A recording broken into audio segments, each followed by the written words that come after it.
வெறும் பாத்திரம் உள்ளது என்னிடத்தில், அதன் சூத்திரமோ அது உன்னிடத்தில்.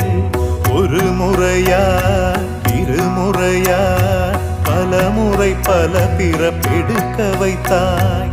புதுவினையா பழவினையா கணம் கணம் தினம் என்னை துடிக்க வைத்தாய். பொருளுக்கு அலைந்திடும் பொருளற்ற வாழ்க்கையும் துரத்துதே.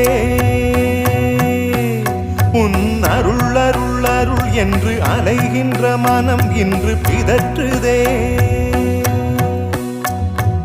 அருள் விழியால் நோக்குவாய், மலர்பதத்தால் தாங்குவாய்.